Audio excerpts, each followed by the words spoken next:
અંકલેશ્વર શહેર ભાજપ દ્વારા રાજ્યમંત્રી ઈશ્વરસિંહ પટેલની અધ્યક્ષતા હેઠળ શારદા ભવન ટાઉન હોલ ખાતે નૂતન વર્ષ સ્નેહ મિલન સમારંભનું આયોજન કરવામાં આવ્યું હતું, જેમાં જિલ્લા ભાજપના પૂર્વ પ્રમુખ મારુતિસિંહ અતુલરિયા, શહેર ભાજપ પ્રમુખ ધર્મેન્દ્ર પુષ્કરના સહિતના ભાજપના આગેવાનો ઉપસ્થિત રહ્યા હતા. નૂતન વર્ષ સ્નેહ મિલન એટલે ભાજપ પરિવાર સાથે નવા વર્ષની શુભેચ્છાઓનું આદાન-પ્રદાન કરવાનો અમૂલ્ય અવસર.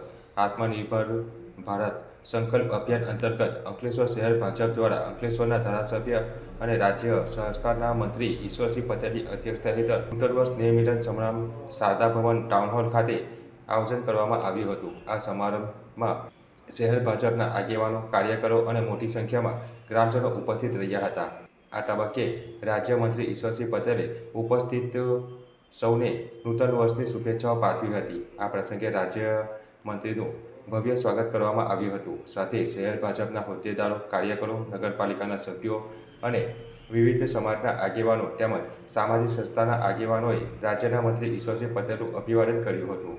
આ પ્રસંગે જિલ્લા ભાજપના પૂર્વ પ્રમુખ મારુતિસિંહ અતુલરિયા, શહેર ભાજપ પ્રમુખ ધર્મેન્દ્ર પુષ્કરના, નગરપાલિકાના પ્રમુખ લલિતાબેન રાજપુરોહિત, કારોબારી અધ્યક્ષ નિલેશ પટેલ સહિતના આગેવાનો ઉપસ્થિત રહ્યા હતા.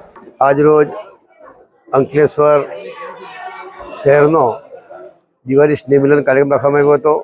મોટી સંખ્યામાં અંકલેશ્વરના તમામ કાર્યકર્તાઓ, ચૂંટાયેલા સભ્યશ્રીઓ પણ હાજર હતા. સાથે સાથે આ દિવાળી સ્નેહ મિલન કાર્યક્રમ નિમિત્તે હું સૌને નવા વર્ષની શુભકામનાઓ પાઠવું છું. અને આ તબક્કે તમામ લોકોએ જે મારું મંત્રીમંડળમાં સમાવેશ થયો અને મારા આજે અહીંયા સન્માનનું રાખ્યું ત્યારે એ બદલ સૌ કાર્યકર્તાઓનો હું આભાર માનું છું.